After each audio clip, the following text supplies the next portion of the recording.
그래서 네, 그러면은 시작하도록 하겠습니다. 아예 현장 질문을 주시면은 네, 채팅 혹은 현장 질문 주시면 될 것 같습니다. 잠시만요.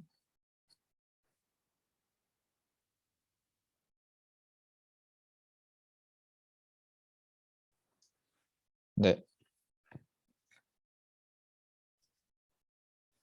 그래서 이제 시작하자면 우선은 강화학습에 들어가기 전에 강화학습이 어떤 문제 세팅을 푸는 알고리즘인지부터 먼저 설명을 드리는 편이 좋겠죠. 그래서 이제 강화학습이라고 하면은 데이터 기반으로 순차적 의사결정 문제를 푸는 그런 알고리즘이라고 보통 정의를 하는데요. 그러면 이제 그 순차적 의사결정이라는 건 무엇인가? 이제 어떤 좋은 이제 디시전의 그 시퀀스를 만들어내는 거죠.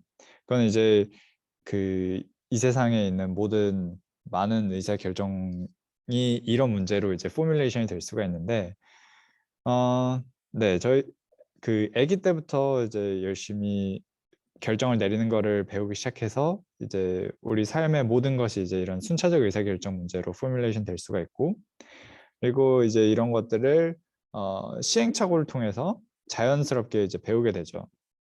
그래서 그 강화학습은 이런 시행착오 과정을 그 수학적으로 프레임워크를 만들어낸 것이라고 생각을 할 수 있겠습니다. 그래서 강화학습이라고 하면은 이런 순차적 의사결정을 학습하기 위한 어떤 mathematical formulation이라고 보시면 되고, 이제 그 이런 의사결정 및 제어를 이제 경험으로 데이터 기반으로 하기 위한 방법론입니다.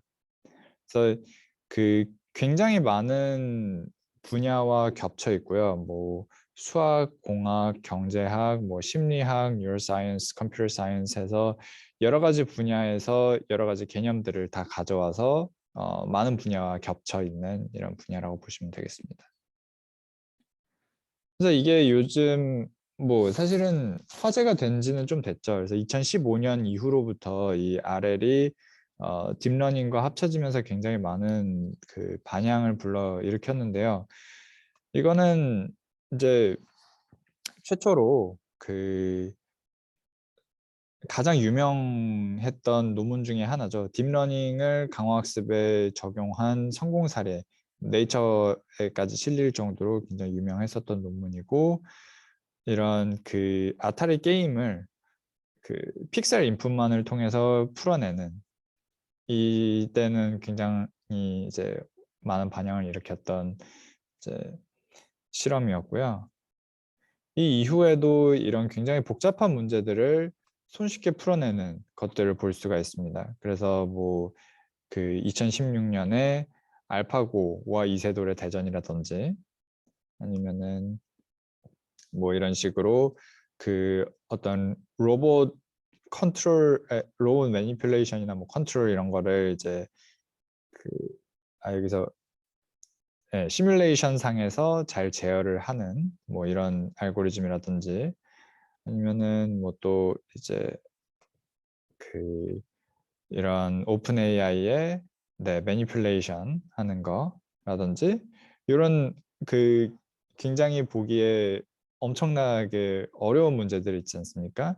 이제 전통적인 제어 알고리즘을 통해서 풀기에는 쉽지 않은 그런 문제들을 수월하게 데이터 기반으로 풀어내는 이런 강화학습의 멋진 성공 사례들이 많이 있었죠. 그래서 그 오늘 저는 이제 이 사실 1시간 반이 주어져 있고 많은 것을 이제 발표 드리기는 좀 어려운 시간입니다. 그래서 그 이제 최소한 이제 들으시는 분들께서 이 강화학습의 기본적인 개념과 알고리즘이 어떻게 동작하는지, 그리고 이런 알고리즘들이 어떻게 발전해서 아까의 그 성공 사례들을 만들어 나갈 수 있는지, 그리고 강화학습 연구에서는 뭐 어떤 연구들을 진행을 하는지, 약간의 그 큰 그림과 인사이트를 드릴 수 있는 시간이 되었으면 좋겠습니다. 그래서 이제 아까 이제 순차적 의사결정이라고 했는데요. 물론 강화학습에서 순차적 의사결정 문제를 풀고 이 순차적 의사결정 문제는 굉장히 많은 방법으로 포뮬레이션 될 수 있습니다만 대부분의 강화학습 알고리즘들이 가정을 하고 있는 문제 상황은 이제 들어보셨을 수도 있겠지만 Markov Decision Process라는 문제 상황을 가정하고 있습니다. 약자로는 MDP라고 하죠. 그래서 여기서 프로세스라고 하면은 요거는 약간 인포멀하게 말씀을 드리는 거지만 어떤 시스템이 시간에 따라서 변화하는 시스템을 다룬다 뭐 이런 거고요. 그래서 이제 순차적이라는 게 일반적인 뭐 클래시피케이션이나 뭐 리그레션 같은 머신러닝 알고리즘 문제 세팅들은 어떤 정적인 문제 상황을 다루는 것이 많지만 여기서는 프로세스 그러니까 이제 시간에 따라서 변화하는 문제 상황을 다루는 거고요. 그리고 대부분의 강화학습 알고리즘은 여기서 discrete time을 가정을 합니다. 마르코브라고 해서 요거는 이제 시스템 스테이트, 그러니까 현재 시스템에 있는 모든 인포메이션이 그 안에서 활동을 하는 에이전트, 이제 문제를 푸는 사람 입장에서 모든 시스템 인포메이션을 관측 가능하다는 거고요.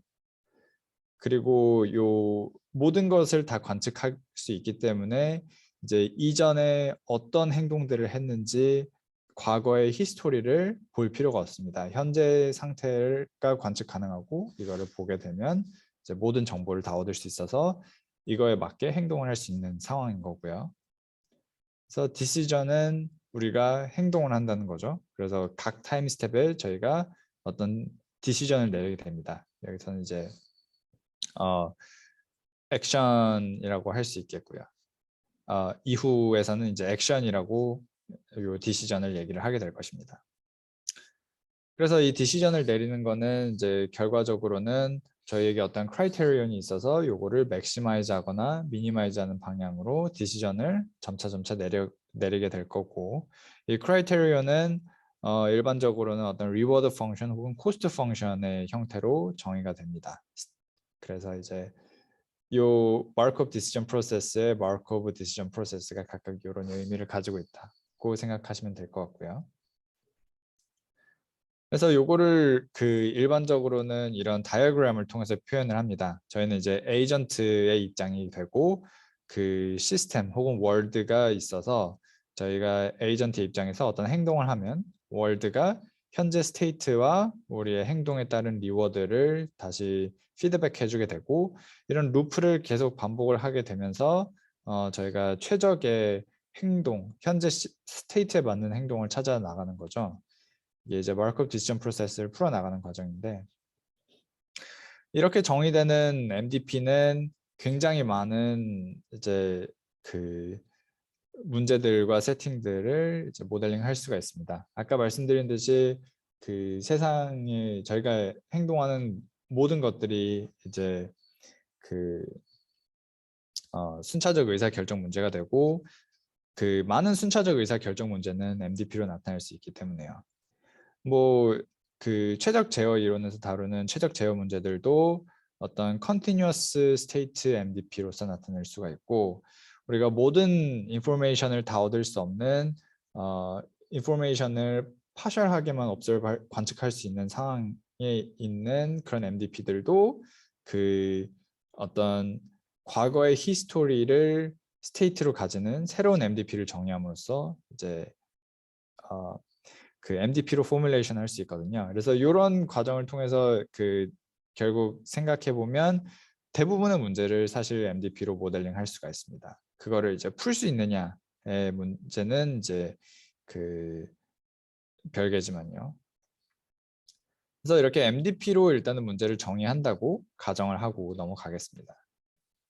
그래서 일반적으로 RL 알고리즘이라고 하면은 이런 세 가지 구조를 가지고 있습니다. 그래서 MDP 자체는 이런 월드와 에이전트가 인터랙션하는 과정으로 나타나지만 여기서 에이전트 안에서 학습이 실제로는 어떻게 일어나는지를 좀 더 세분화한 것이죠.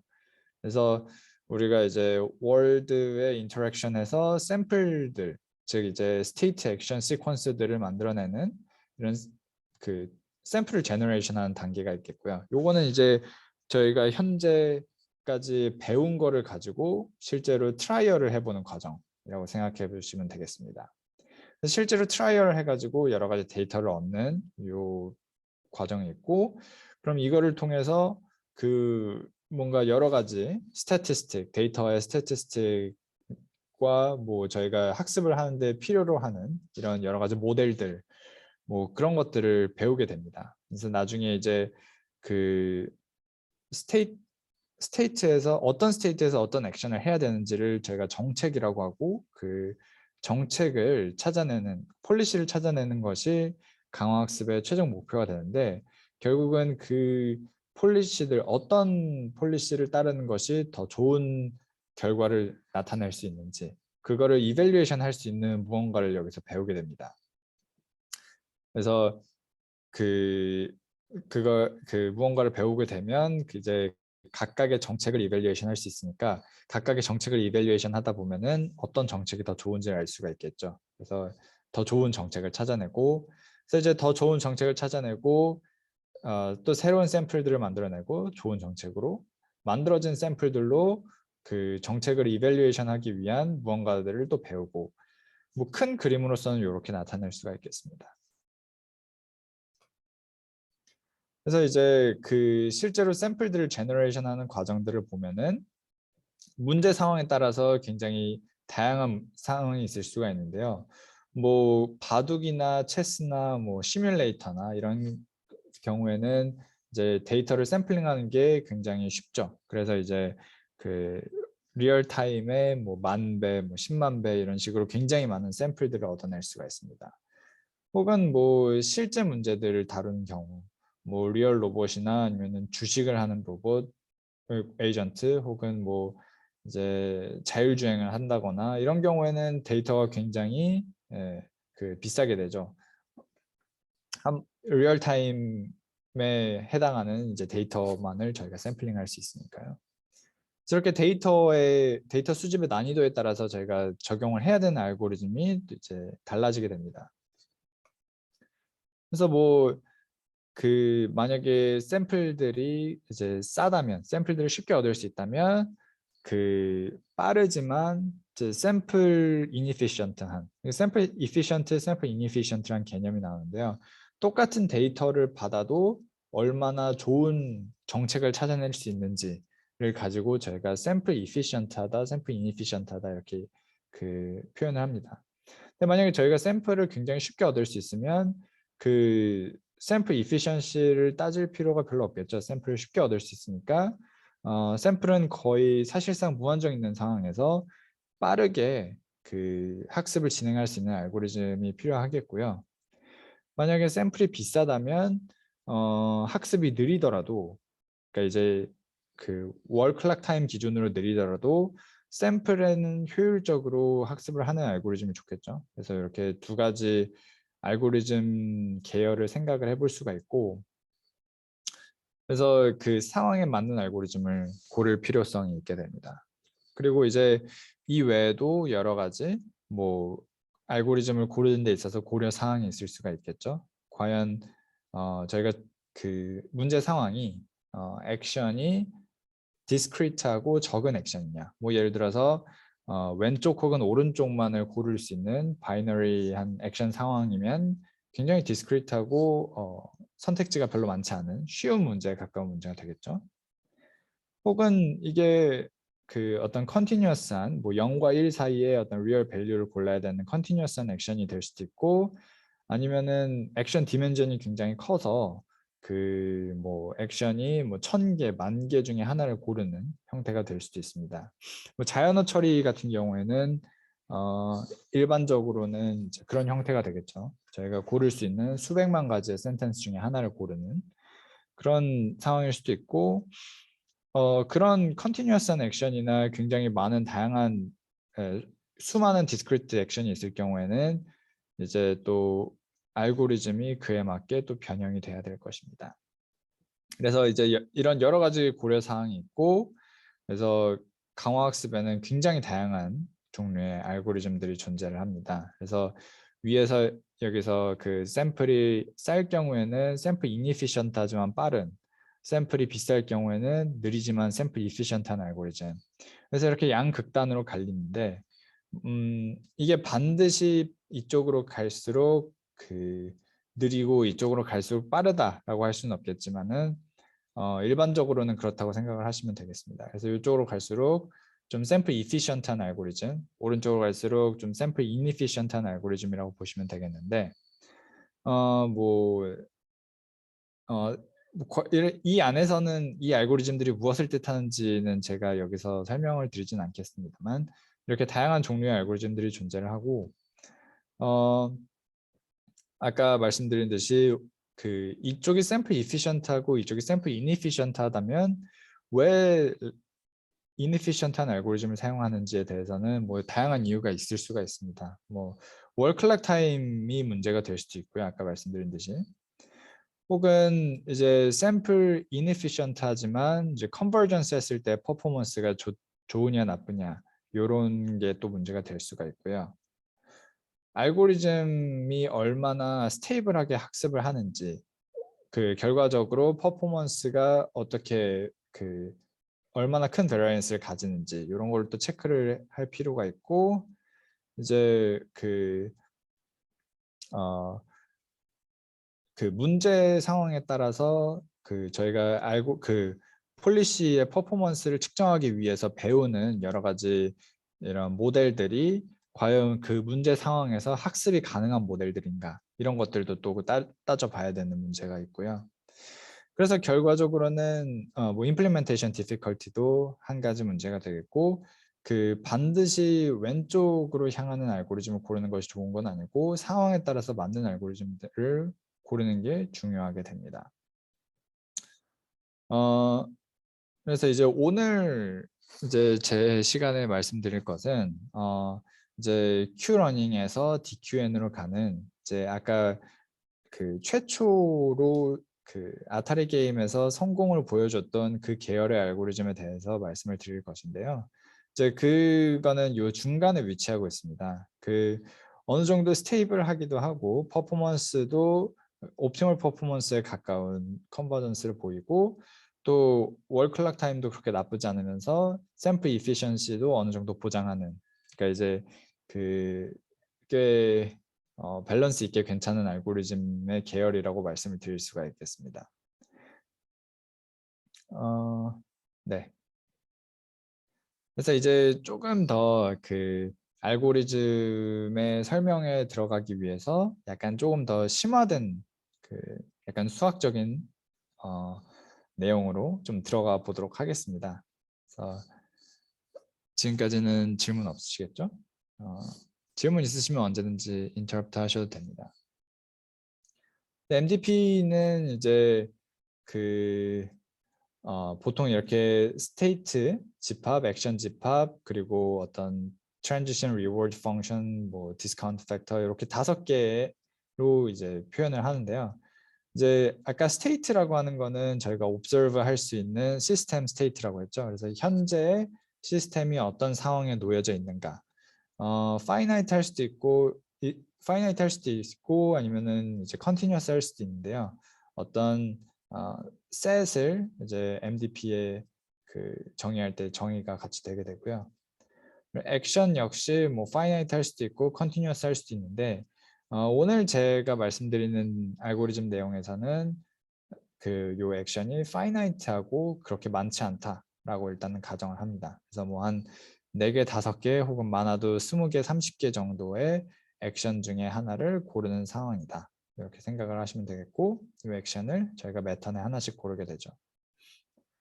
그 다음에 이제 그 요 P라는 거는 이제 시스템이 어떻게 변화하는지를 나타내는 모델이 되겠습니다. 그래서 현재 스테이트가 있고 현재 액션 어떤 액션을 할지가 정해진다면 이제 다음 스테이트가 어떻게 나올지 디스트리뷰션을 표현을 해주는 그런 이제 어떤 함수라고 보시면 되겠는데요. 요거는 이제 시스템 스테이트가 어떻게 변화하는지에 대한 트랜지션 모델이고 이런 probability를 나타낼 수가 있습니다. 그래서 현재 타임 스텝에서 스테이트가 S고 현재 타임 스텝에서 액션을 A를 할 경우에 next state가 S prime이 나올 확률. 요거를 specify하는 모델, 함수 이렇게 보시면 되겠고요. 그러면 이제 reward function R은 뭐냐면 현재 스테이트가 주어져 있을 때 현재 스테이트에서 어떤 real value인 그 reward를 이제 specify 해주는 펑션이라고 보시면 되겠습니다. 그래서 현재 스테이트가 S고 현재 스테이트가 A일 때 그 현재 스테이트에서 받을 리워드의 어떤 기대값 요거를 나타내 주는 게 이제 reward 펑션이고요. 그 다음에 이제 디스카운트 팩터 감마는 이제 0과 1 사이의 어떤 값으로서 이거는 이제 문제 상황에 그 빌트인 되어 있는데 저희가 그 나중에 시퀀셜 디시전을 내릴 때 미래 상황이 현재 상황에 비해서 얼마나 중요한지 얼마나 덜 중요한지를 나타내는 팩터가 되겠습니다. 그래서 이게 1에 가깝게 되면은 미래 상황이 현재 상황과 동일하게 중요한 상황이고 이게 1보다 작으면 그만큼 미래 상황이 덜 중요하다. 이런 개념으로 받아들이시면 되겠고.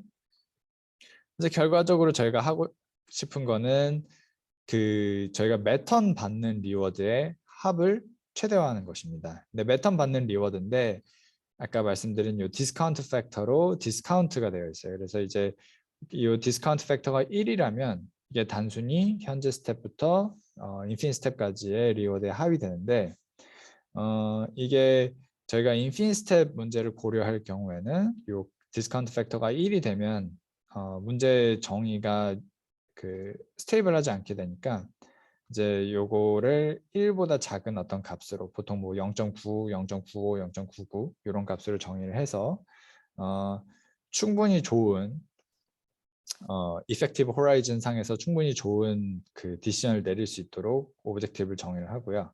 그래서 결국에는 요 이제 그 디스카운트된 리워드의 합의 익스펙테이션이죠. 그래서 저희가 각각의 스테이트 요 트랜지션도 스토캐스틱하고 저희가 액션을 내리는 것도 상황에 따라 스토캐스틱 할 수 있기 때문에 리워드도 스토캐스틱 하고요. 그래서 모든 거에 대한 익스펙테이션을 그 쭉 했을 때 그러니까 저희 그 요 expected return을 맥시마이즈 하는 게 저희의 목표가 되겠고요.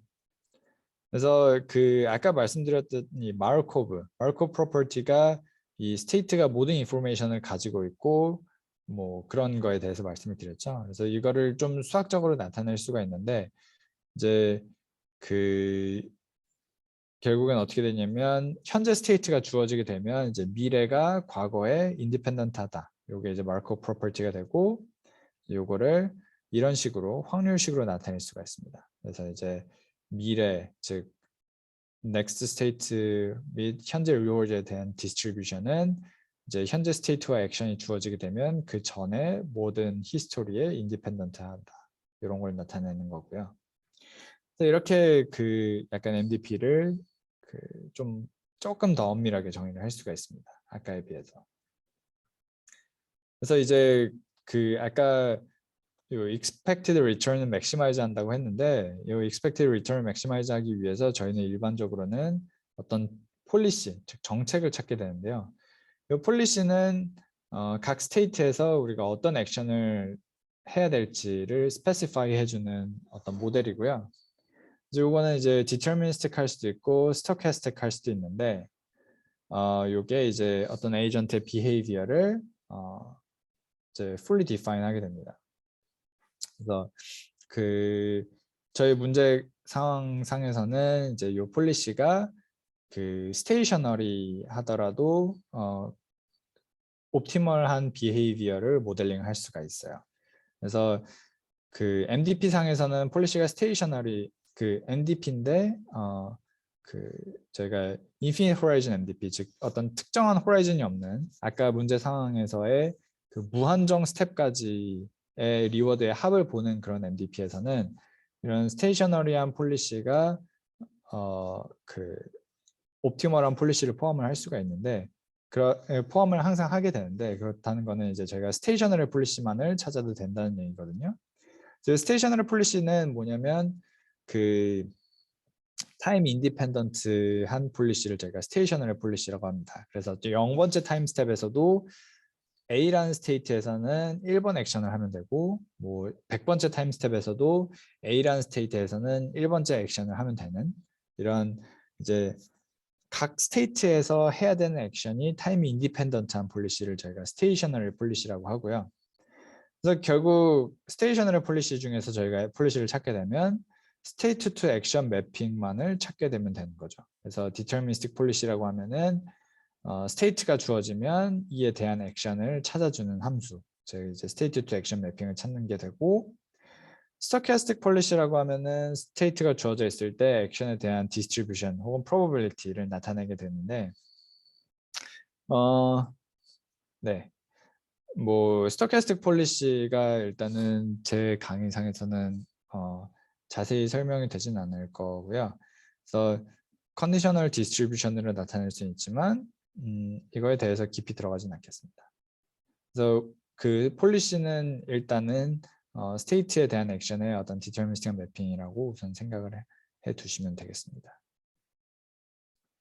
그래서 아까 리턴에 대해서 간략하게 말씀을 드렸었는데, 이제 그 아까 말씀드렸듯이 저희가 인피니트 호라이즌 문제를 다루고 있고, 이런 인피니트 호라이즌 문제에서의 return의 정의는 그 이제 현재 타임 스텝 t에서부터 미래로 갈 때 그 sum of reward에 디스카운트가 팩터가 붙은 이런 형태가 되겠죠. 아까 그 expectation에서 나온 그 식을 풀어 쓴 거에 불과한데요. 그래서 GT는 현재 스텝에서 받는 리워드 RT 플러스 감마 다음 스텝 리워드 플러스 감마 스퀘어의 다음 스텝 리워드 해서 요게 인피니트 호라이즌 문제니까 인피니트 스텝까지 요거를 계속 더하는 상황이 되겠습니다. 그래서 요 그 스테이트 밸류 펑션 을 여기서 또 정의를 할 수가 있는데, 요 return은 그냥 단순히 현재 스텝에서 이제 리워드를 계속 더하는 거죠. 그래서 요 얘기는 뭐냐면 요 GT는 현재까지 어떻게 이제 진행이 되어 왔는지, 즉 요 t 타임 스텝의 스테이트의 어떤 디펜던트한 값이라고 볼 수가 있겠습니다. 그래서 요거를 그냥 이런 GT 형태로 놓지 않고 어떤 스테이트의 디펜던트한 펑션으로 생각을 할 수가 있습니다. 그러니까 이 GT를 모든 스테이트에 대해서 다 구해 보는 거죠.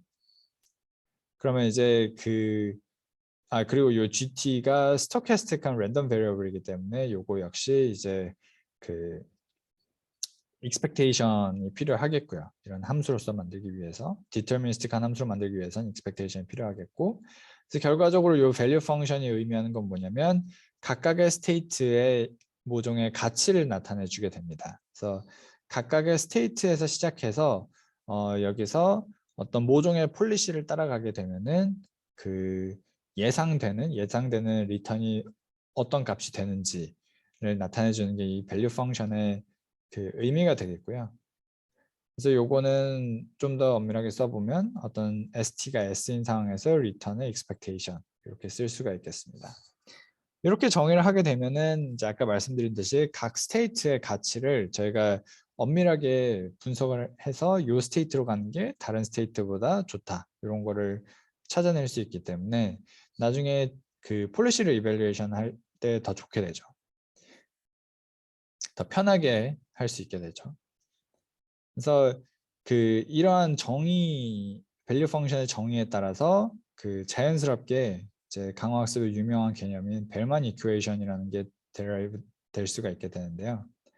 그래서 이제 그 여기 파이는 요 그 밸류 펑션이 요 폴리시 파이를 따라가면서 정의가 됐다라는 뜻이고요. 그래서 v 파이는 이제 그 리커시브하게 정의를 할 수가 있는데, 왜냐면 요 밸류 펑션이 이제 요 RT에서부터 그 인피니트 썸으로 정의가 되는 거고, 요거를 당연히 그 RT 플러스 1에서부터도 정의를 할 수가 있습니다. 왜냐면 저희가 인피니트 호라이즌 문제이기 때문에 요 타임 스텝은 그렇게 큰 의미가 없어요.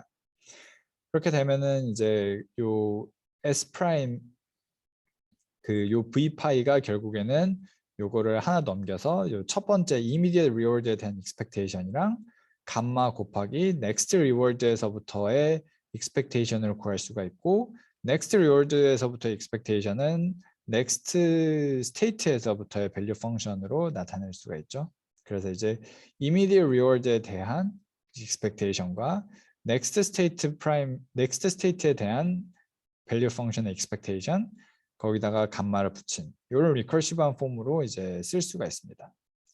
그래서 이 리커시브한 폼으로부터 대부분의 이제 강화학습 알고리즘이 이제 시작을 하게 되는 거죠. 네. 그래서 여기까지가 return and value function이었고 아까 말씀드린 듯이 이런 리커시브한 폼으로 정의를 하는 거에서부터 많은 알고리즘들을 저희가 만들어낼 수가 있는데 시작으로서는 이제 저희가 어떻게 정책이 주어졌을 때 그 정책에 대한 이밸류에이션을 어떻게 할 수 있는지에 대해서 알고리즘을 우선 구상을 해볼 수가 있습니다. 그래서 시작은 어떤 그 모종의 그냥 테이블 이제 모든 스테이트에 대해서 그 밸류를 제로라고 하는 테이블을 우선 준비를 하고 그걸 가지고 이제 이터레이션을 계속 도는 거죠. 그래서 이전 스텝의 테이블에 그 트랜지션 저희가 이제 트랜지션 펑션이랑 이제 리워드 펑션을 그 알고 있다고 가정을 하면은 이거를 그리고 스테이트가 파이나이트한 상황에서는 이거를 그 아날리틱하게 계산을 할 수가 있죠. 그래서 그 넥스트 스텝에 요 이제 지금 주어져 있는 그 밸류 펑션을 가지고 그 넥스트 스텝 밸류를 이렇게 계산을 할 수가 있고 expectation을 이렇게 계산할 수가 있고 immediate reward 역시 폴리시가 주어진다면 이런 식으로 expectation을 계산을 할 수가 있습니다. 그래서 요게 아까의 요 expectation을 그냥 그대로 summation으로 풀어 쓴 그런 모습인데요. 그래서 이거를 계속 반복을 하게 되면은 결국에는 이게 컨버지를 하게 되는데 그거는 이제 이론적으로 증명을 할 수는 있지만 그거에 대해서는 넘어가도록 하겠습니다. 이제 이게 컨버지를 하게 되면은 결국에는 그 좌항과 우항이 같아지는 곳으로 컨버지를 하게 되고 이제 그렇게 되면 요 벨만 이퀘이션이 만족이 돼서 이게 그 실제 v 파이 밸류 펑션을 학습을 할 수 있게 나타낼 수 있게 되는 거죠.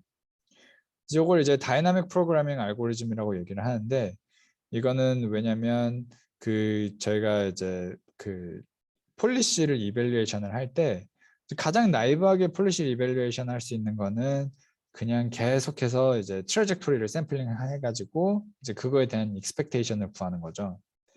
그러면 이제 문제가 뭐냐면 그 트래젝토리의 종류가 이제 저희가 뽑을 이제 호라이즌 타임 스텝에 익스포넨셜하게 늘어나게 됩니다. 그래서 이제 그 트래젝토리의 종류가 익스포넨셜하게 늘어나게 되는데 그런 식으로 하는 것 대신에 이제 매 스텝에 이제 스테이트의 개수만큼만 저희가 값을 보면 되는 거죠.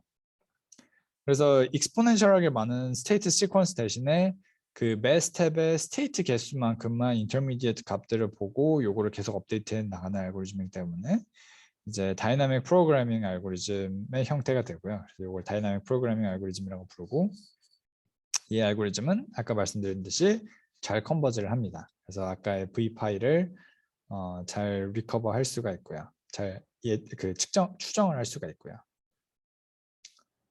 그래서 이렇게 이제 폴리시 이밸류에이션을 하게 되면 그럼 이제 저희가 V 파이를 얻게 되잖아요. V 파이를 얻게 되면은 이제 이니셜 스테이트 디스트리뷰션에 대해서 이 V 파이를 익스펙테이션을 취하게 되면 그 폴리시가 주는 이제 expected return을 저희가 얻을 수가 있습니다. 그럼 그 expected return을 맥시마이즈하는 방향으로 폴리시를 바꿔 나가면 되겠죠. 그래서 이제 그런 과정을 하다 보면은 이제 가장 좋은 폴리시를 얻게 될 텐데 이제 그거를 좀 더 엄밀하게 정의를 하기 위해서는 이제 폴리시 사이에 어떤 폴리시가 더 좋고 어떤 폴리시가 더 나쁘고 이런 거를 정의할 필요가 있습니다. 그래서 이제 어떤 폴리시가 다른 폴리시보다 더 좋다는 거는 모든 스테이트에 대해서 그 왼쪽 폴리시의 밸류 펑션이 오른쪽 폴리시의 밸류 펑션보다 더 좋을 때 이 폴리시가 이거보다 더 좋다. 일단은 기본적으로는 이렇게 얘기를 할 수가 있고요. 엄밀하게는요. 그리고 이렇게 정의를 하는 이유는 뭐냐면 어떤 MDP를 들고 들어오더라도 이제 요 기준에 따라서 그 모든 다른 폴리시들에 비해서 같거나 더 좋은 옵티멀 폴리시 파이스타가 존재를 한다. 이런 거를 증명을 할 수가 있고, 그리고 어떤 모종의 그 옵티멀 밸류 펑션이라는 게 존재를 해서 이 옵티멀 밸류 펑션은 뭐냐면 요 위에 있는 옵티멀 폴리시 파이스타의 밸류 펑션을 이제 제가 그 옵티멀 밸류 펑션이라고 하는데, 이 옵티멀 밸류 펑션은 유니크하다. 이런 거를 증명을 할 수가 있습니다. 아주 좋은 그 이제 성질이 되는 거죠. 왜냐면은 어떤 MDP를 가져오더라도 저희가 옵티멀 폴리시가 항상 존재한다라는 걸 알고 있고, 그리고 그 옵티멀 폴리시의 밸류 펑션은 유니크하다 이런 걸 알고 있기 때문에, 만약에 저희가 옵티멀 밸류 펑션을 얻을 수 있으면 그 옵티멀 밸류 펑션을 나타내는 그 폴리시가 바로 옵티멀 폴리시가 되는 거죠. 뭐 이거에 대한 증명은 좀 트리키하지만 현재 현재로서는 얘기하진 않겠지만 이거는 또 증명을 할 수가 있고요. 그래서 이제 그 MDP의 옵티멀 폴리시가 존재한다라는 걸 알고 있고, 또 보일 수 있는 게 이 옵티멀 폴리시는 이제 디터미니스틱한 옵티멀 폴리시가 이제 그 옵티멀 폴리시 셋 안에 항상 속해 있고, 그리고 또 요거는 아까 말씀드린 듯이 인피니트 MDP 상황에서, 인피니트 호라이즌 MDP 상황에서는 그 폴리시가 스테이셔너리 폴리시로 충분합니다. 그래서 디터미니스틱하고 스테이셔너리한 어떤 옵티멀 폴리시를 찾기만 하면 되는데, 이제 이런 옵티멀 폴리시의 개수는 각 스테이트에서 액션을 할 수 있으니까 액션 개수의 스테이트 승, 이렇게 폴리시 전체 개수를 나타낼 수가 있겠죠. 뭐 아까 폴리시 이밸류에이션 알고리즘을 효과적으로 하는 거를 찾기는 했지만, 요 모든 그 폴리시 개수에 대해서 폴리시 이밸류에이션 알고리즘을 다 돌려보기에는 너무 비효율적일 거죠. 그래서 이제 요거보다는 더 잘하는 폴리시를 찾는 알고리즘이 필요하게 되고, 그래서 그거를 이제 이런 폴리시 이터레이션 알고리즘으로 나타낼 수가 있습니다. 그래서 폴리시 이터레이션 알고리즘은 그 밸류 펑션으로 폴리시 이밸류에이션을 하고, 현재 폴리시보다 조금 더 좋은 다음 폴리시를 찾아내고, 요거를 반복을 하는 거죠. 그래서 파이 제로, 일단 이니셜 폴리시에서 시작해서 요 파이 제로를 이밸류에이션하는 밸류 펑션을 찾고, 요 밸류 펑션을 기반으로 해서 더 좋은 폴리시 파이 1을 찾고, 요거를 이밸류에이션하는 밸류 펑션 파이 1의 밸류를 찾고, 요거를 반복하다 보면 결국 이제 옵티멀 폴리시와 옵티멀 밸류 펑션을 찾을 수 있게 될 것입니다. 그래서 이제 그 여기까지는 이제 그 좀 기본적인 내용이었고요. 이제 더 나아가기 위해서 이제 밸류 펑션의 변종을 하나 더 소개를 시켜 드릴 건데, 요 이제 Q라는 그 Q 밸류 펑션이라는 게 또 있습니다. 이제 요거는 이제 스테이트의 컨디션 된 게 아니라 스테이트 액션의 컨디션 된 걸로, 현재 상황에서 현재 상황 스테이트에서 어떤 모종의 액션을 했을 때 그 얻을 수 있는 이제 디스카운트 리워드의 익스펙테이션입니다. 그래서 요거를 나타낼 필요가 있는 건 뭐냐면, 아까 이제 밸류 펑션 자체는 그 스테이트의 가치를 나타낼 수가 있지만, 현재 스테이트에서 각 액션의 가치를 나타내지는 못해요. 그래서 이제 그 각 액션의 그 어떤 액션을 취하는 게 더 좋은지를 판단을 하기 위해서는 결국에는 다음 스텝을 봐야 되는 문제가 있죠.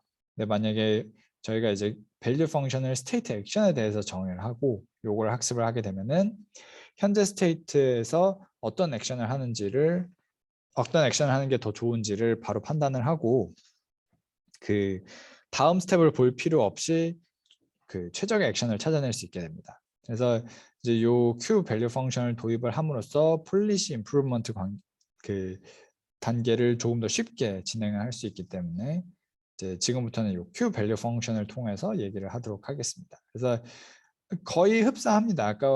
아까는 스테이트에 기반해서 정의가 되었고, 요건 스테이트 액션에 대해서 정의가 되지만 달라지는 거는 크게 없고요. 또 비슷하게 리커시브 포뮬라를 정의를 할 수가 있습니다. 그래서 현재의 Q 밸류 펑션은 immediate reward, 스테이트 액션이 주어져 있으니까 요거는 expectation 없는 바로 immediate reward에다가 next step value 펑션을 가지고 이제 요 Q 펑션을 나타낼 수가 있죠.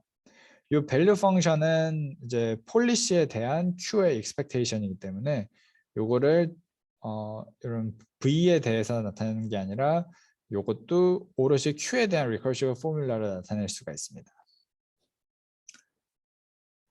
그래서 이제 그러면 이제 폴리시 임프루먼트를 요 Q를 가지고 어떻게 할 수가 있는지를 간단히 보면 이제 그 어떤 폴리시 파이 i의 스테이트 액션 밸류를 계산을 하고요. 아까의 그 recursive 포뮬라를 통해서 그 V를 구하는 것처럼 똑같이 Q를 구할 수가 있고, 그리고 그 Q를 구하게 되면은 그냥 현재 스텝에 Q를 맥시마이즈하는 액션을 고를 수가 있습니다. 그래서 현재 스텝에 Q를 맥시마이즈하는 액션을 고르는 거를 다음 폴리시로 하는 거를 이제 그 폴리시 임프루먼트 과정이라고 둘 수가 있죠.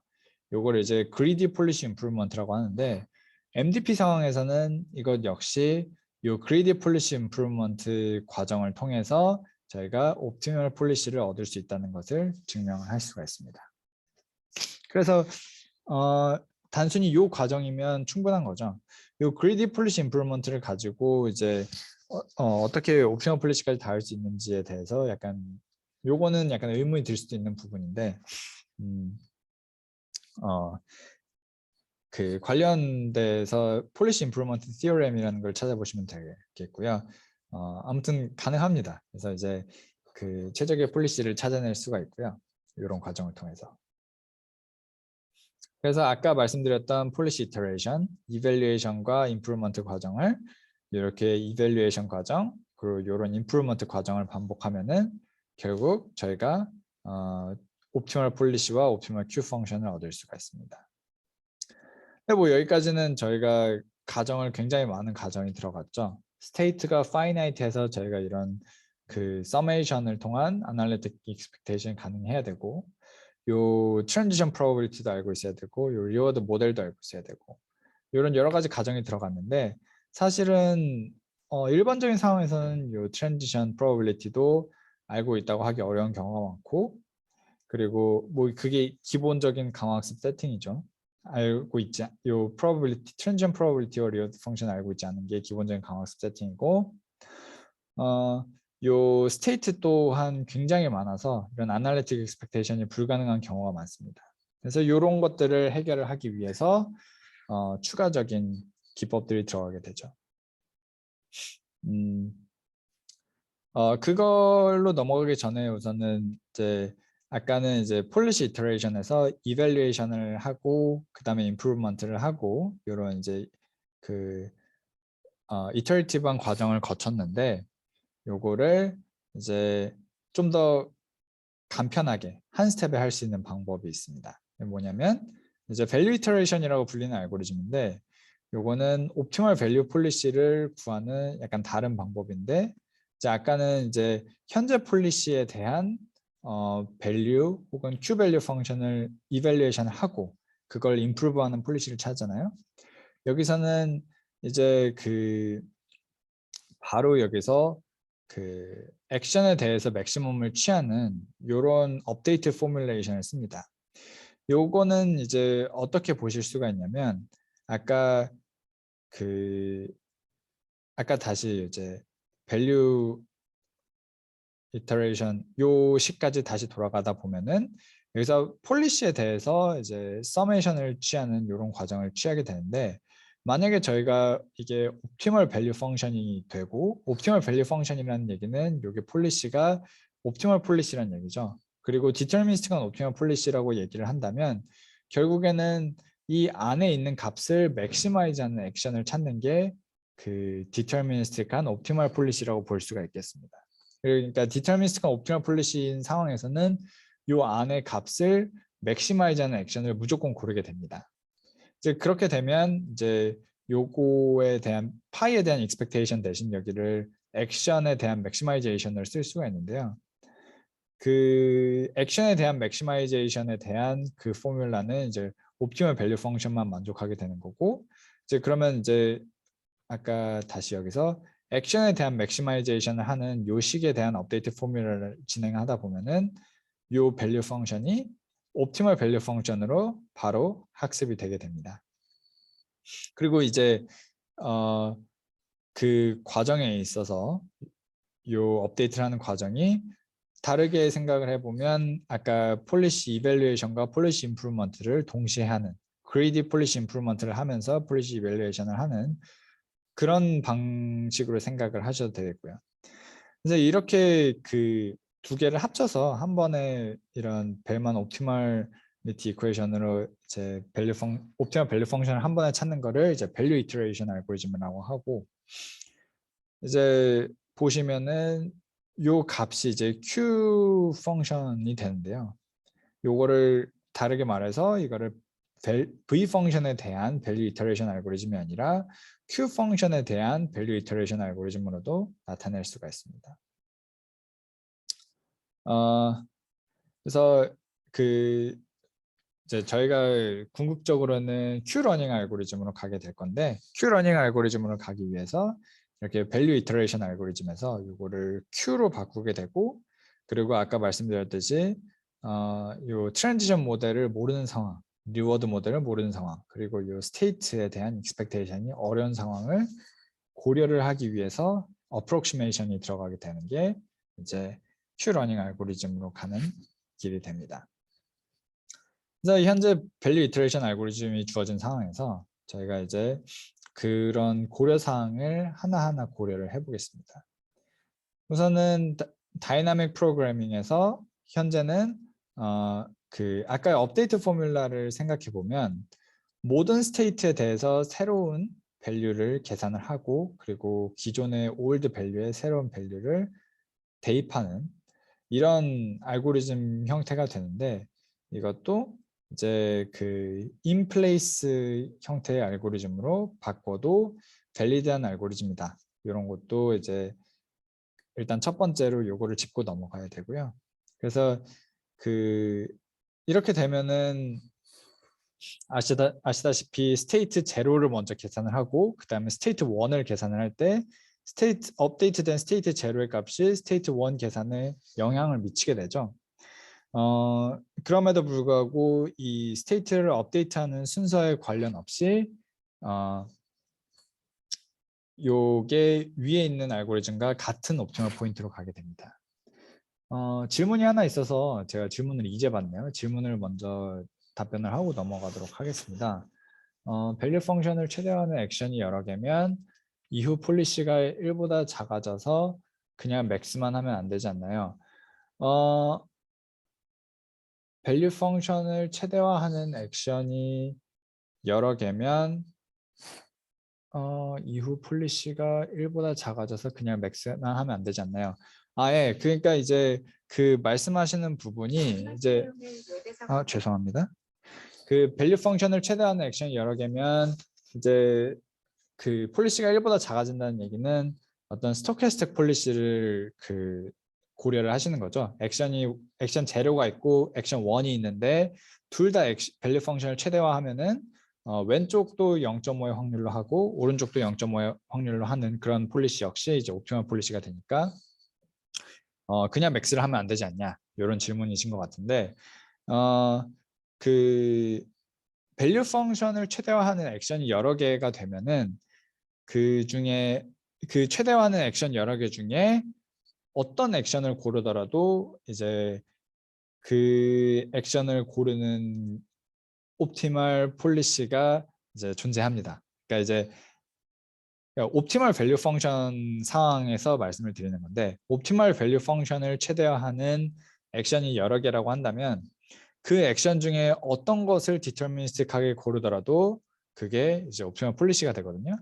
그러니까 그 맥스를 해서 타이브레이킹을 어떻게 하든지 저희는 옵티멀 폴리시 혹은 옵티멀 밸류 펑션을 구할 수 있기 때문에 괜찮다 이런 말씀을 드릴 수가 있을 것 같고요.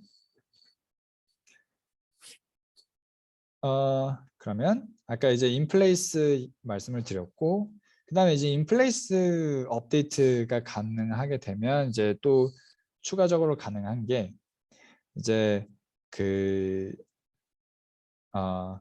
리얼타임 다이나믹 프로그래밍이라고 해서 모든 스테이트에 대해서 업데이트를 하는 것이 아니라 그냥 현재 에이전트와 관련이 있는 스테이트, 즉 에이전트가 지금까지 익스피리언스한 스테이트 위주로 다이나믹 프로그래밍 업데이트를 하는 거죠. 이제 아까는 이제 아까까지는 이제 요런 그 업데이트, 즉 리워드에다가 넥스트 스테이트를 이제 업데이트를 할 때 모든 스테이트 S에 대해서 이 밸류 펑션을 업데이트를 했지만 어떤 스테이트 ST를 저희가 경험을 했다고 하면 그 ST에 대해서 그 다이나믹 프로그래밍 백업을 진행을 하는 거죠. 이렇게 되면은 저희가 이제 그 아까 알고리즘에서는 모든 스테이트에 대해서 이 밸류 펑션 백업을 진행을 했지만 현재 ST에 대해서만 백업을 진행을 하게 되고, 이러면 스테이트 스페이스가 매우 크더라도 저희가 경험을 하는 스테이트 위주로 백업을 진행을 하기 때문에 좀 더 중요한 스테이트들의 밸류 펑션을 더 빠르게 업데이트하는, 전체적으로 알고리즘의 효율성을 높이는 선택이 되는 거죠. 이제 여기서 더 나아가서 이제 그 full width 백업이라고 하는데, 이제 여기서 저희가 next state를 전부 다 보잖아요. 이제 state 스페이스에 포함되는 모든 S 프라임에 대해서 이제 next state를 보는데, 이제 요거를 full width 백업이라고 합니다. 왜냐하면 이게 모든 스테이트를 다 봐서 현재 스테이트를 업데이트 해주기 때문에 이 백업 다이어그램을 트리 형태로 그리다 보면은 이게 모든 스테이트를 다 커버하게 되도록 되기 때문에 이걸 full width 백업이라고 하는데, 이렇게 되면은 모든 스테이트를 또 다 봐서 모든 스테이트에 대한 밸류 펑션을 또 다 봐서 현재 스테이트를 업데이트 해야 되기 때문에 이것도 역시 약간의 비효율성이 있죠. 그리고 또한 이 과정에서 트랜지션 펑션과 리워드 펑션의 이제 지식을 좀 쓰게 되고요. 이런 full width 백업을 쓰는 다이내믹 프로그래밍 알고리즘의 경우에는 뭐 어느 정도까지는 풀 수 있지만, 뭐 100만 개, 스테이트가 100만 개 정도 되는 것 정도까지는 풀 수 있지만 이 이상부터는 굉장히 어려워지는 문제가 있고, 이제 뭐 100만 개가 굉장히 많아 보이지만 사실은 그렇게 많지 않다. 왜냐하면 스테이트 개수가 익스포넨셜하게 늘어나기 때문에 뭐 이런 얘기를 드리고, 그래서 그렇게 한 번에 백업으로 다 하는 거는 너무 비싸고, 그래서 샘플 백업 같은 거를 이제 또 도입을 합니다. 샘플 백업이라는 건 뭐냐면, 저희가 이제 이거는 넘어갈게요. 여기서 이제 아까는 여기서 서메이션을 통해서 백업을 했지만 그 요거를 Q 밸류 펑션에 기반해서 바꾸게 되면 요 포뮬레이션이 이렇게 변화가 있게 되고, 여기서 더 나아가서 요거를 그 서메이션에 대한 백업이 아니라 단순히 요거를 그 S 프라임을 하나를 샘플링 해가지고, 그리고 리워드도 하나를 샘플링 해가지고 백업을 진행을 하는 요 포뮬라를 결과적으로 만들어낼 수가 있습니다. 그래서 이 포뮬라가 결국은 이제 Q러닝 알고리즘이 되는 거죠. 그래서 그 결국 알고리즘이 이제 폴리시 파일을 가지고 SARS 프라임 샘플을 찾아내고, 이 샘플을 기반해서 Q를 업데이트하고, 이 업데이트한 Q로 파일을 또 업데이트하고, 이런 알고리즘을 저희가 또 생각을 해볼 수가 있겠죠. 아까와 달라진 거는 결국은 이제 데이터를 어떻게 샘플링을 하느냐, 그리고 언제 업데이트를 하느냐, 그리고 업데이트를 어떻게 하느냐, 이런 것들이 조금씩 다 바뀐 거죠. 그래서 이 알고리즘은 근데 이제 그렇게 쉽게 작동을 하지는 않습니다. 이제 왜냐면 저희가 그 실제로 이렇게 폴리시를 통해서 데이터를 샘플링하고 요 샘플링된 데이터로 큐를 업데이트하고 요 과정을 반복을 하게 되면 이제 새로운 문제가 생기는데 이제 익스플로레이션 문제라는 게 생깁니다. 그래서 요 개념은 강화학습에서 굉장히 중요한 부분이라서 이제 짚고 넘어갈 텐데 이제 이렇게 두 개의 문이 있을 때 이제 뭐 이 두 개의 문 중에서 더 좋은 결과를 주는 문을 열고 싶은 거죠. 근데 이제 만약에 왼쪽의 문을 열고 리워드를 0을 받아서 왼쪽의 문의 밸류가 이제 0이 됐다고 합시다. 그다음에 오른쪽 문을 열어서 오른쪽 문의 리워드가 플러스 1이 나와서 오른쪽 문의 밸류가 1이 됐다고 합시다. 뭐 그러면 이제 오른쪽 문의 밸류가 1이 됐으니까 계속해서 오른쪽 문을 열겠죠. 그래서 오른쪽 문을 또 열고 오른쪽 문을 또 열고 하면은 이제 오른쪽 문의 밸류가 계속 업데이트가 될 거예요. 근데 과연 이제 이러한 과정 속에서 알고리즘이 오른쪽 문이 가장 좋은 문이라는 거를 이제 확신을 하고 있는데 이제 과연 이게 맞는 문제일까냐는 거죠. 이제 사실은 왼쪽 문을 한 번밖에 안 열어봤으니까 리워드가 스토캐스틱한 상황이라고 하면 당연히 이제 0 말고 훨씬 더 좋은 리워드도 나올 수 있는 상황이기 때문에 왼쪽 문도 충분히 많이 열어보기 전에는 저희가 왼쪽 문이 오른쪽 문보다 반드시 나쁜 문이라고 확신을 할 수가 없습니다. 그래서 이거를 이제 익스플로레이션 문제라고 하는데요. 이제 저희가 샘플 베이스로 러닝을 하다 보면은 그 샘플은 항상 어떤 디스트리뷰션에서 저희가 하나를 뽑아온 거기 때문에 그게 디스트리뷰션을 모두 다 이제 반영하고 있다고 말씀을 드릴 수가 없고 충분히 많은 시도를 해봐야 되고 이제 그거를 exploitation, exploration 딜레마라고 해서 exploration은 저희가 시도를 많이 해보지 않았던 거를 시도해보는 거고 exploitation은 저희가 가장 좋았다고 생각했던 시도를 해보는 걸 exploitation이라고 하는데 이거를 어떻게 밸런스를 해야 저희가 최적의 그 폴리시를 찾아낼 수 있는지 이런 게 이제 강화학습에서 중요한 문제가 됩니다. 제가 시간을 많이 써서 시간이 많이 남진 않았네요. 이제 제가 아마 10시 20분 정도까지 하면 될 것 같은데 준비한 거에 대해서 많이 하지는 못했는데 이제 앞으로는 조금 간략하게 하도록 하겠습니다. 사실 중요하게 좀 엄밀하게 나와야 되는 부분은 많이 나왔기 때문에 이제 결국에는 이제 그 이밸류에이션과 익스플로이테이션 폴리시 이밸류에이션을 익스플로레이션을 하면서 진행을 해야 되는 거고 방금 이제 말씀드렸던 큐러닝 알고리즘에서 그 샘플 베이스드로 러닝을 하기 위해서는 이런 과정이 필요하고 뭐 익스플로레이션으로 들어가기 시작하면 그쪽에서도 굉장히 많은 주제들이 있을 수 있지만 현재로서는 이제 그 가장 간단한 솔루션 중에 하나를 말씀을 드리겠습니다. 그래서 뭐 이게 사실은 굉장히 그 애매한 문제예요. 왜냐면은 모든 스테이트 액션을 다 트라이를 해봐야 되지만 폴리시 파일을 따라야 되기도 합니다. 왜냐하면 폴리시 파일 이밸류에이션 해야 되면서 모든 스테이트 액션에 대한 정보가 있어야 되기 때문에요. 그러면서 이제 그 요 Q파이에 대한 에스티메이트가 어느 정도 좋기를 원하는 거죠. 이제 이런 것들을 하기 위해서 이제 나왔던 개념 중에 하나는 이제 요 입실론 그리드 폴리시라는 건데요. 요거는 이제 굉장히 간단한 아이디어로 이제 exploration, exploitation 문제를 해결을 하는 방법 중에 하나입니다. 그래서 그냥 단순히 모든 액션을 이제 약간의 확률로 시도를 하면 되지 않을까 이런 아이디어가 있는 거고요. 그래서 0이 아닌 확률로 모든 액션들이 트라이가 되게 되고 그래서 결국에는 이제 어떤 스테이트 액션 밸류 Q에 따르는 어떤 입실론 고리디 폴리시 파이는 어떤 스토캐스틱 폴리시인데 이제 그 입실론의 확률로 랜덤 액션을 하는 거거든요. 결과적으로는.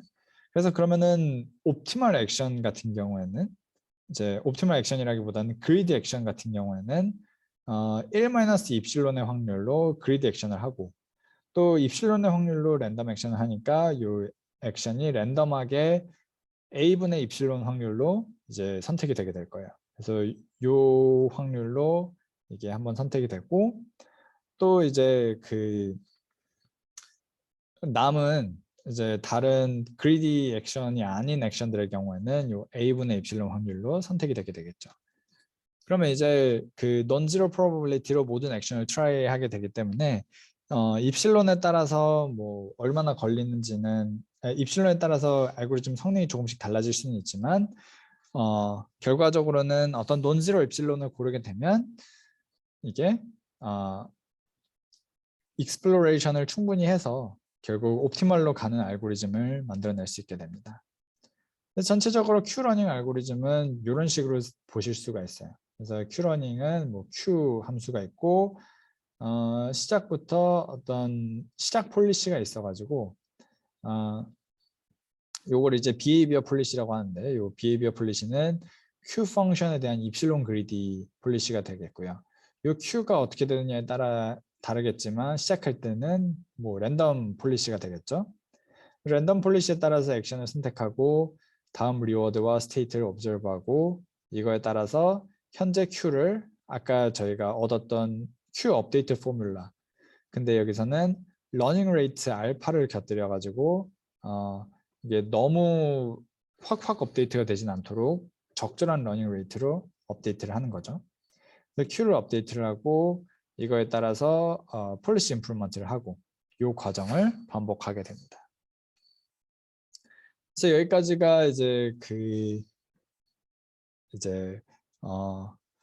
최신 강화학습 이제 하이프의 가장 기본이 되었던 이제 강화학습의 굉장히 큰 포션을 차지하고 있는 Q러닝 알고리즘에 대한 설명이었습니다. 그래서 Q러닝 알고리즘은 이런 식으로 구성이 되게 되고요.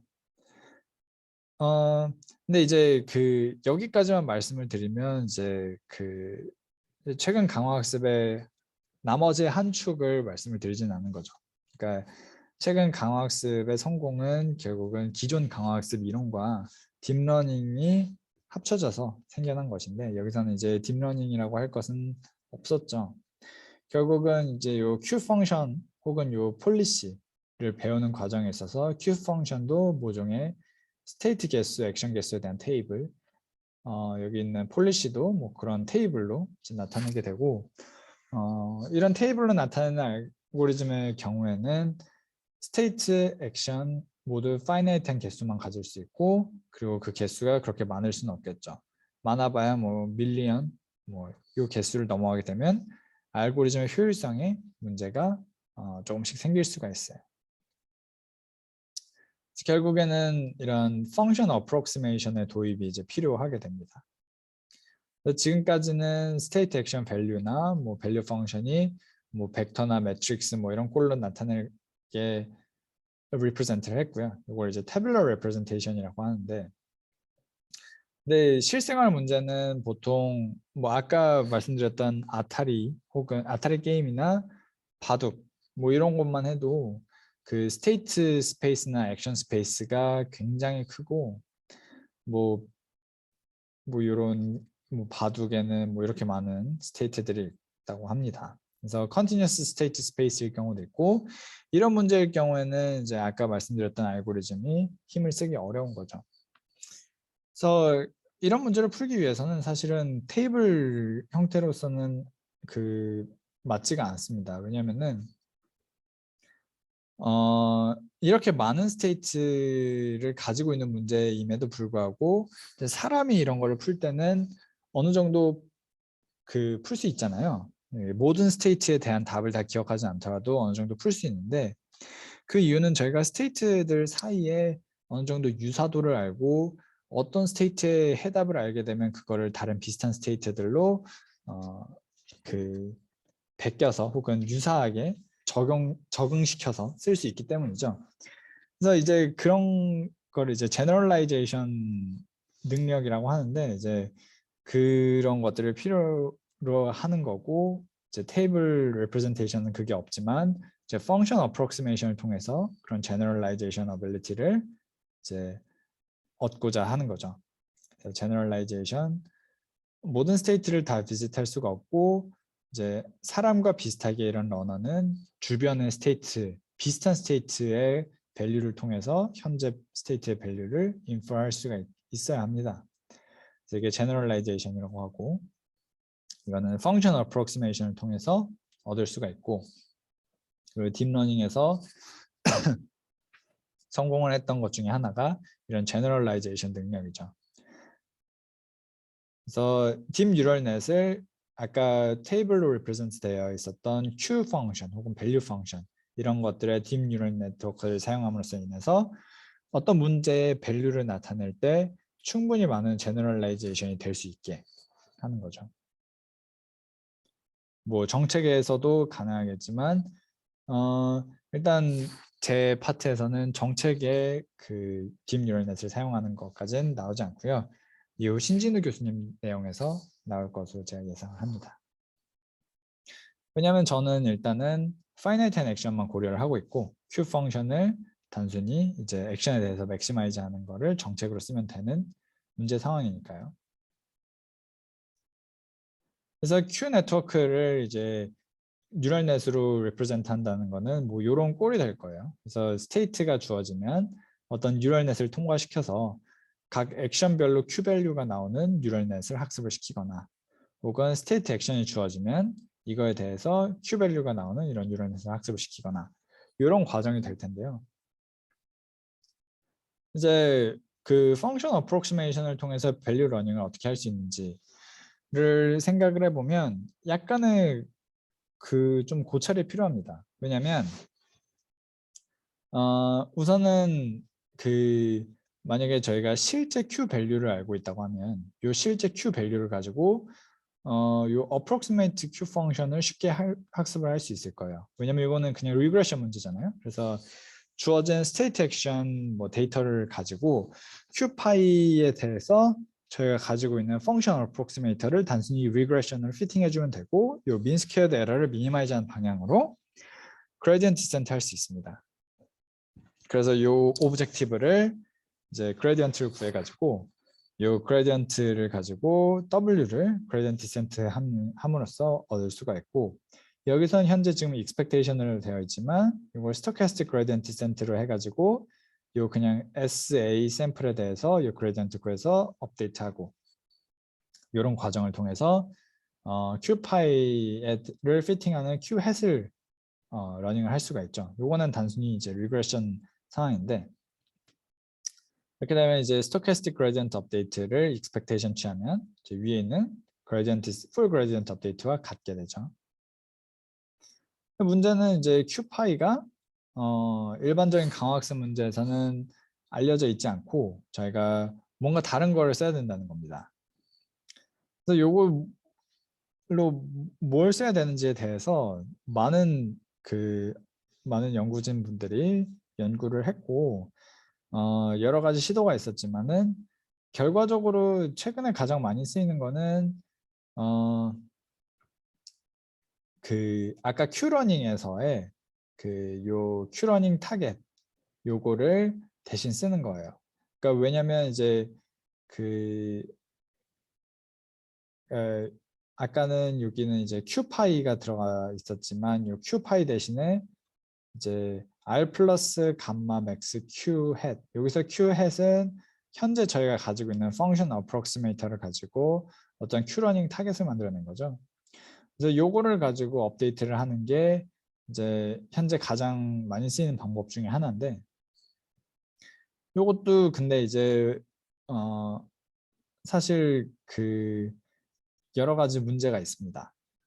여러 가지 문제라고 하면 뭐가 있냐면 일단은 이게 그 이게 사실은 제대로 된 그레디언트는 아니에요. 아까는 실제 그 원래 오브젝티브에 대한 밸리드한 그레디언트였지만 뒤에 있는 이 오브젝티브는 당연히 q 파이를 요 값으로 이제 그 q 파이를 요 q 타겟으로 어프록시메이트 한 거고 당연히 q 파이와는 요 값이 같지 않습니다.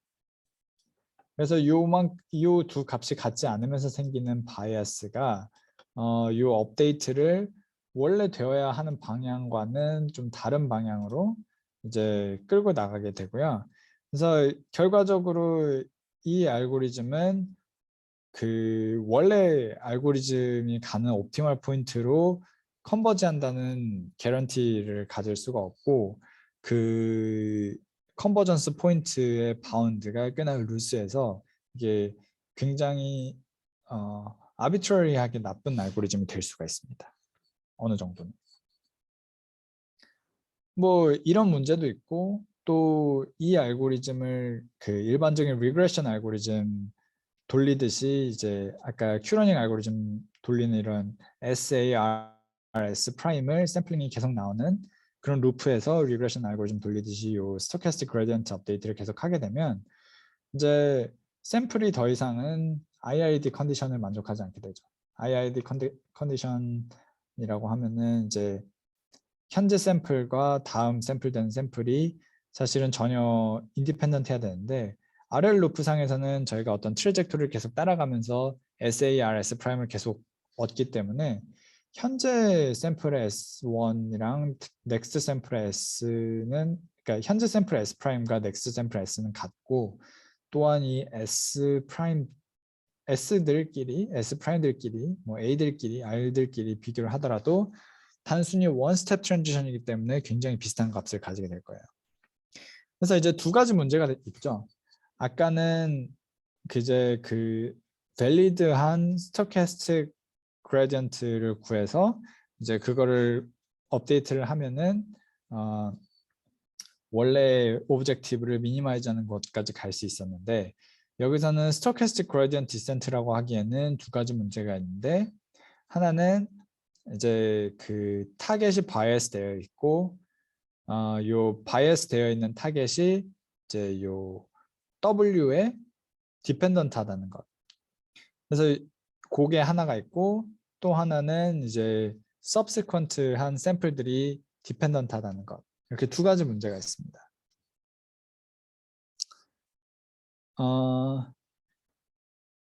그래서 이제 그 요거를 그러면은 조금 더 SGD랑 비슷하게 작동을 하기 위해서는 아까 말씀드린 두 가지 문제를 해결할 수 있는 방법을 찾아야겠죠.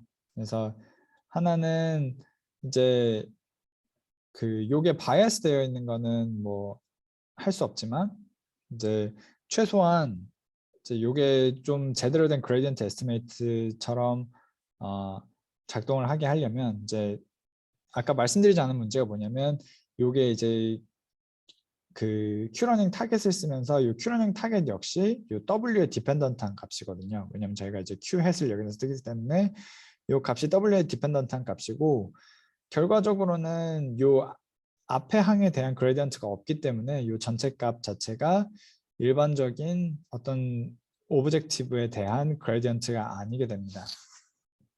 그래서 이게 그 완벽히 그레디언트가 아니고, 앞에 있는 텀을 그러면은 어떤 픽스드 텀으로 바꾸게 되면은 그 시간에 W가 업데이트 되더라도 바뀌지 않는 어떤 픽스드 텀으로 바꾸게 되면 알고리즘이 조금 더 안정적으로 작동할 것이다 라는 인사이트가 있고요. 그리고 두 번째로는 요 subsequent한 업데이트들끼리 있는 코릴레이션을 깨줘야 될 것이다, 이런 인사이트가 있죠.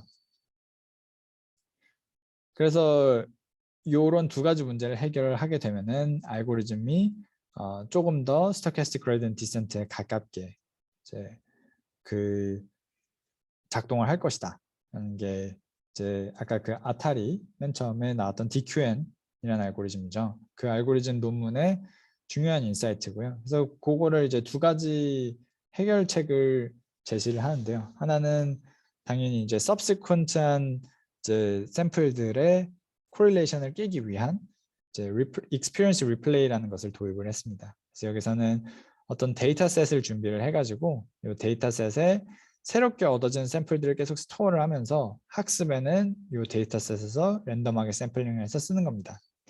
그러면은 이제 두 개의 subsequent한 업데이트가 인디펜던트한 샘플을 쓸 가능성이 높아지죠. 이 데이터셋의 사이즈가 커지면 커질수록 사실상 인디펜던트하다고 봐도 될 거예요. 그래서 샘플을 데이터셋에 넣고 그리고 그 데이터셋에서 랜덤한 샘플을 샘플링해서 W를 업데이트하는 요거를 이제 experience replay라고 하고요. 또 아까 그 타겟에서의 문제, 타겟에서의 스테빌리티 문제를 해결을 하기 위해서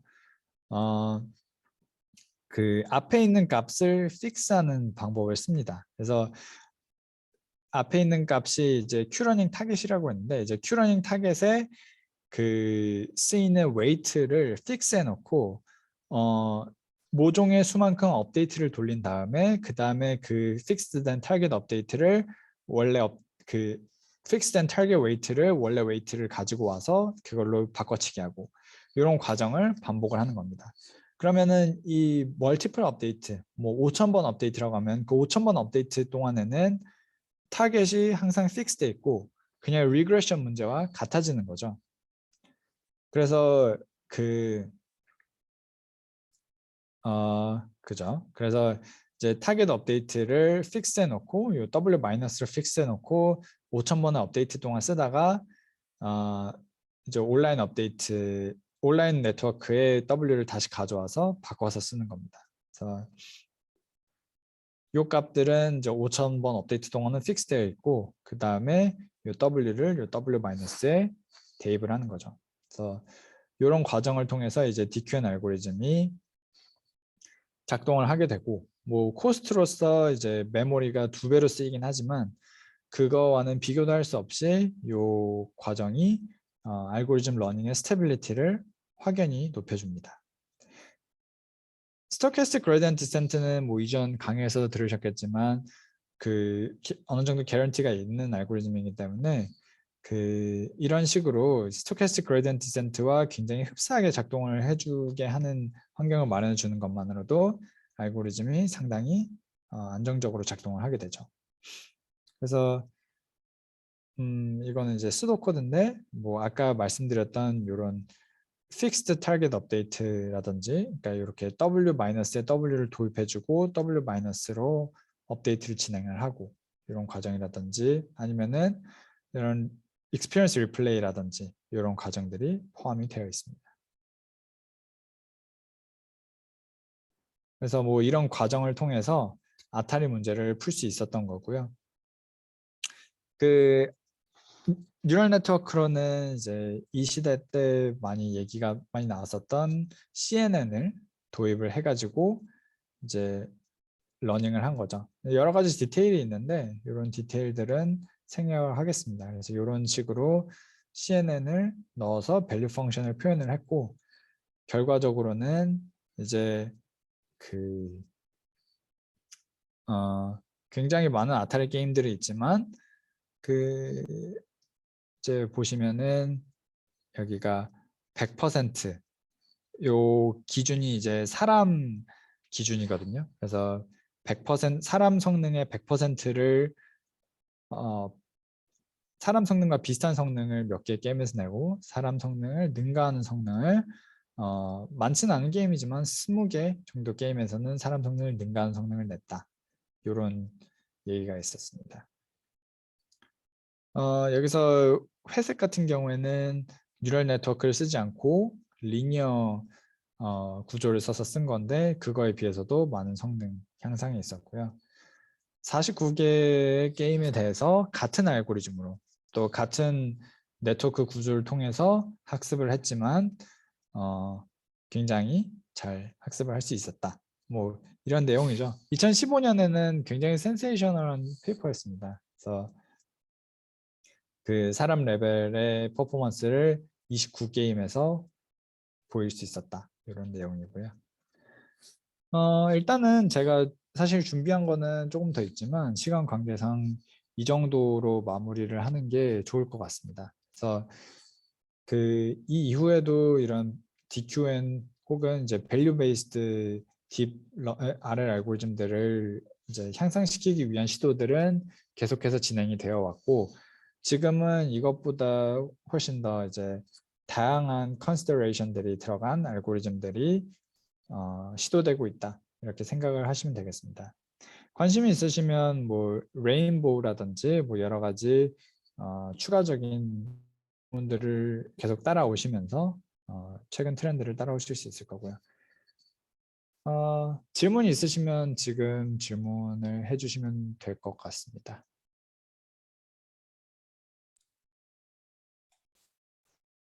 네, 교수님 좋은 강의 감사드립니다. 저희가 다음까지 한 8분 정도 시간이 좀 있는데 네, 질문 있으시면 편하게 해주시면 될 것 같습니다.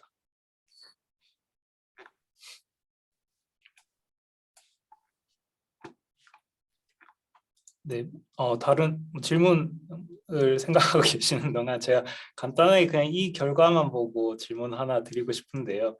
네네. 여기서 보면은 아타리 게임들에 대해서 어떤 게임은 상대적으로 잘하고 어떤 게임들은 사람보다도 못하는 게임들이 많이 있잖아요.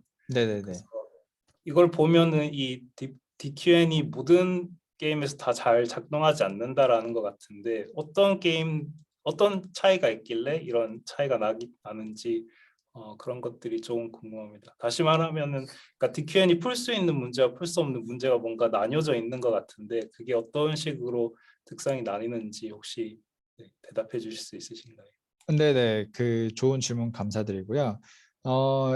이게 모든 게임에 다 적용이 되는 건 아니지만 대체적으로 이때는 약간 사람의 그 이해 이런 게 필요한 게임이 조금 더 DQN으로서 풀기 어렵고 사람의 이해 말고 좀 더 직관적인 게임들이 DQN으로서 풀기 쉽다 이렇게 받아들이면 되실 것 같습니다.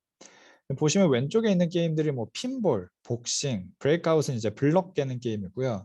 혹은 뭐 퐁, 테니스 이런 게임들은 단순히 공만 이렇게 왔다 갔다 하는 게임이거든요. 그래서 그 기계가 직관적으로 학습을 하기 쉬운 반면에 맨 오른쪽에 있는 게임들 뭐 몬테즈마스 리벤지라든지 이런 게임은 게임 안에서 뭐 그 막 해골이 있고 가시를 피해야 되고 뭐 이제 뭐 열쇠를 먹어서 문을 열어야 되고 이런 이제 그 픽셀로 나타내진 그림들이 의미하는 의미가 있고 그게 현실의 이런 노을리지와 연결이 돼서 사람들이 그런 추론을 통해서 문제를 풀어야 되는 게임들이 주로 이쪽에 있습니다. 그래서 이쪽에 있는 게임들은 단순히 이제 시행착오를 통해서는 학습을 하기 매우 어렵고 그런 이제 개념들이 있어야 풀 수 있는 게임들이 많고요. 그래서 이쪽에 이제 DQN도 결국에는 아까 말씀드렸던 이런 입실론 그리디 기법을 이용해서 익스플로레이션을 하는데 요쪽에 있는 알고리즘 같은 경우는 그런 실생활의 개념이라든지 혹은 아니면은 조금 더 익스플로레이션을 이피션트하게 할 수 있는 그런 기법들에 의해서만 풀 수 있는 게임들로 뭐 최근에는 많이 어느 정도 해결이 되고 있지만 이때는 많이 해결이 되기 어려웠던 게임이라고 보시면 될 것 같습니다. 질문이 하나 있는데요. 저기 채팅에서 질문이 하나 있었는데요. 저기 성능이 데이터의 크기 혹은 정보량에 의존할 수 있다고 보이는데요. 리워드가 미치는 영향은 어느 정도 된다고 봐야 할까요? 리워드가 미치는 영향이 사실은 매우 크죠. 매우 크죠. 왜냐면은 그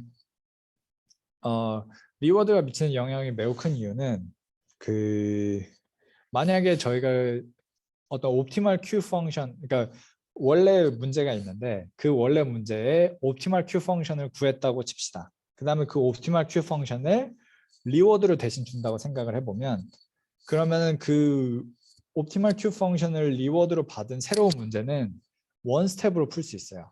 왜냐하면 현재 리워드를 맥시마이즈 하는 그 디시전이 이제 원래 문제를 옵티멀 큐 펑션을 맥시마이즈하는 디시전이랑 같으니까 그 문제는 원 스텝으로 풀 수 있거든요. 그러니까 만약에 리워드가 정말 상세하고 정말 효율적으로 주어져 있으면 그 문제는 이 지금까지 소개된 알고리즘으로 원 스텝으로 풀 수 있습니다. 그러니까 리워드가 미치는 영향이 매우 큰 거죠.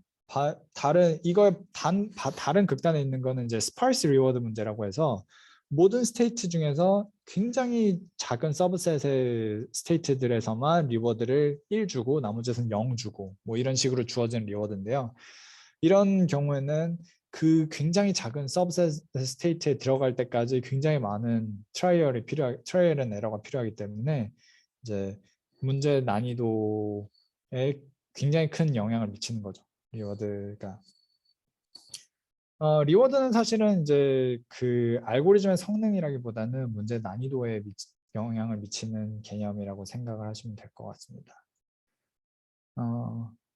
그 다음에 또 서동혜 님이 질문 주신 게 특정 스텝에 W-에 W를 복사해 주는 것 같은데 W가 업데이트 되는 동안 W-가 그냥 방치되어 있는지 아니면 W와 똑같이 업데이트 되는지 이제 그 일단 DQN 논문에서는 W-를 그냥 방치해 놓고 썼습니다. W-를 그냥 방치해 놓고 썼고 그걸 이제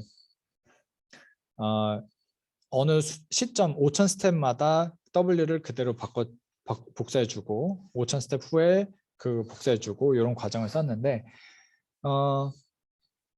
네, 그러니까 그냥 방치되어 있는 거겠죠. 그냥 방치되어 있는 거고 다른 방법 최근 알고리즘들에서는 좀 소프트한 업데이트라고 해서 방치되어 있는 게 아니라 현재 W를 방치되어 있다 5,000 스텝마다 업데이트 되는 게 아니라 현재 W를 조금씩 따라갈 수 있도록 매번 업데이트 해주는 그런 방법들을 쓰는데 뭐 어떤 방법을 쓰더라도 W-는 이제 그레디언트 업데이트에 영향을 미치지 않고 그레디언트 업데이트에 영향을 받지 않고 그게 중요한 부분이라고 보시면 될 것 같습니다.